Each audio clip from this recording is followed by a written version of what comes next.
Salam sejahtera, saya Om Musakim bin Om Muhammad dan ahli kumpulan saya Anelka anak Antoni, Angelin anak Josephine dan Cornelia anak Gob. Untuk memulakan pembentangan kami, izinkan saya memperkenalkan tajuk kajian kami, iaitu pengajaran Nahu dalam bahasa Melayu. Okey. Untuk pengenalan, tata bahasa atau Nahu merupakan asas penting dalam penguasaan bahasa Melayu. Ini menjadi tunjang kepada pembinaan ayat yang betul dan tepat dari segi struktur dan makna. Tanpa penguasaan Nahu yang mantap, pelajar akan menghadapi kesukaran dalam komunikasi lisan dan penulisan.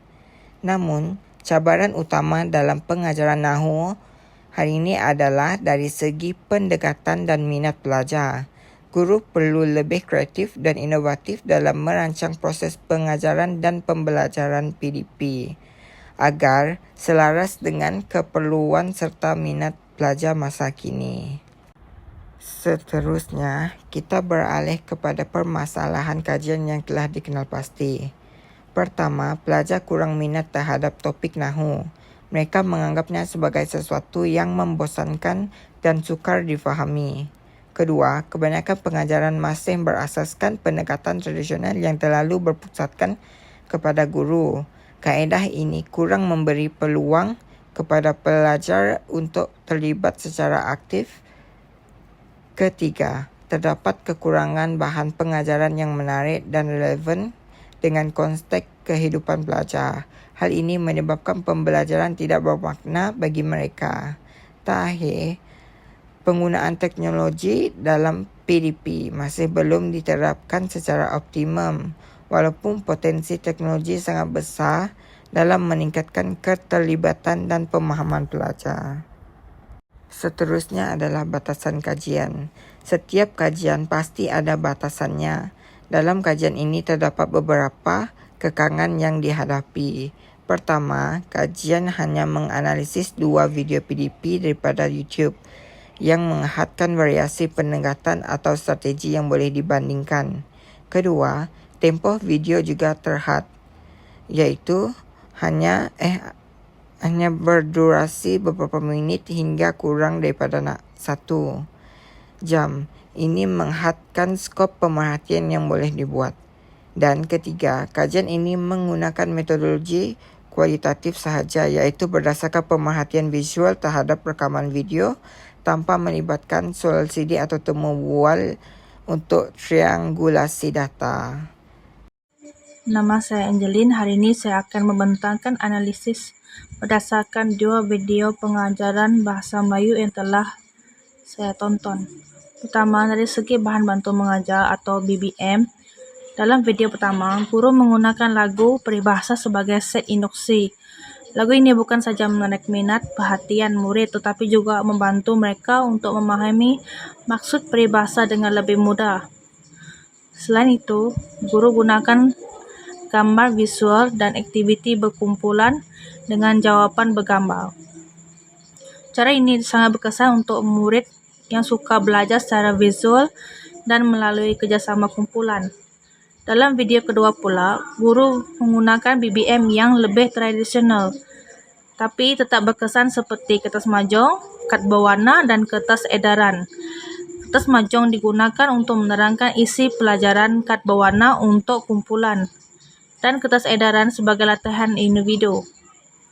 Semua ini membantu murid faham secara berperingkat.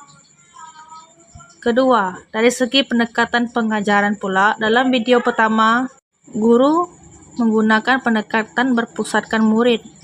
Murid digalakkan berfikir sendiri, berbincang, dan memberikan pendapat.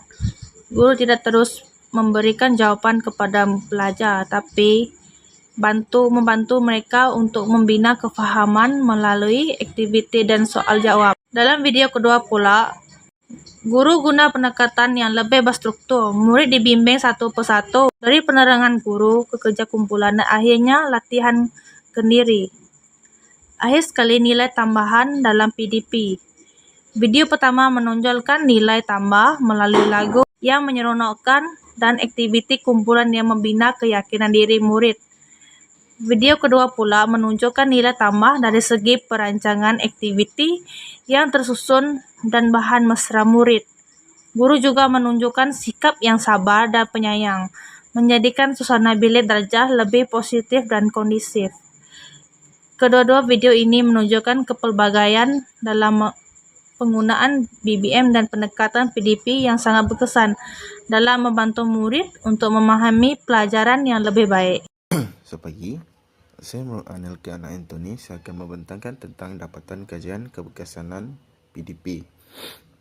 Untuk video 1, melalui teknologi, penggunaan aplikasi interaktif seperti Kahoot dan Google Classroom menjadikan PDP lebih menyeronokkan.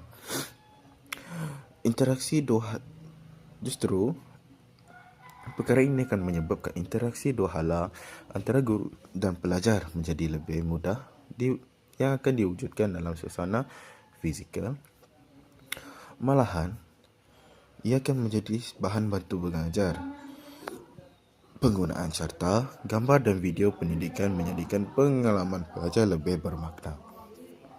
Dapatan kajian yang kedua itu keberkesanan PDP pada video kedua. Kajian tindakan. Guru mengenal pasti masalah dalam PDP dan mengambil tindakan untuk penambahbaikan. Strategi pengajaran. Pemilihan strategi yang sesuai meningkatkan penglibatan pelajar dalam PDP. Dan penilaian yang berterusan, guru menilai keberkesanan intervensi untuk meningkatkan kualiti PDP. Dapatan kajian. Perbandingan keberkesanan. Aspek video pertama iaitu fokus. Pengalaman pembelajaran pelajar. Untuk video kedua, pembangunan profesional guru. Aspek yang kedua itu pendekatan. Bagi video pertama, teknologi dan BBM yang berinteraktif. Bagi video kedua, itu kajian tindakan dan refleksi. Kelebihan, meningkatkan penglibatan pelajar dan penambahbaikan yang berterusan. Seterusnya itu dapatan kajian aspek lain yang berada di dalam video yang pertama. Persekitaran fizikal, bilik darjah yang kemas, ceria dan dilengkapi dengan sudut ilmu yang mewujudkan suasana pembelajaran positif. Yang kedua itu pentaksiran bilik darjah. Pentaksiran berterusan membantu guru mengenal pasti kekuatan dan kelemahan pelajar. Media pendidikan, penggunaan bahan bantu mengajar iaitu alat muzik dan permainan pendidikan yang dapat menambah baik ke pelbagai aktiviti PDP. Sekian, terima kasih. Itu saja daripada saya. Seterusnya, saya Cornelia Anagop ingin membentangkan 5.0 perbandingan PDP antara dua orang guru. Guru pertama, dia menggunakan pendekatan yang berorientasikan murid dengan pembelajaran visual dan kolaboratif. Manakala guru kedua pula menggunakan pendekatan yang konvensional tetapi sistematik dengan aktiviti yang tersusun dan juga berperingkat. Untuk nilai tambahnya pula, guru pertama mewujudkan suasana yang lebih aktif. Guru kedua hanya menonjolkan aktiviti yang tersusun sahaja. Untuk bahan bantu mengajar, guru pertama menggunakan bahan bantu mengajar yang visual. Guru kedua menggunakan bahan bantu mengajar yang bercetak dan juga kad manipulatif. Seterusnya saya akan membentangkan untuk kesimpulan. Untuk kesimpulan, kekuatannya adalah setiap guru menunjukkan kekuatan yang tersendiri dalam pendekatan pengajaran. Yang kedua ialah pendekatan. Tiada satu strategi pengajaran dan juga pembelajaran yang mutlak berkesan untuk semua situasi. Ia bergantung kepada situasi murid. Yang ketiga adalah implikasi. Pendekatan PDP perlu fleksibel, berasaskan refleksi dan juga sensitif terhadap perubahan murid dalam pembelajaran. Itu saja daripada kumpulan kami. Sekian, terima kasih.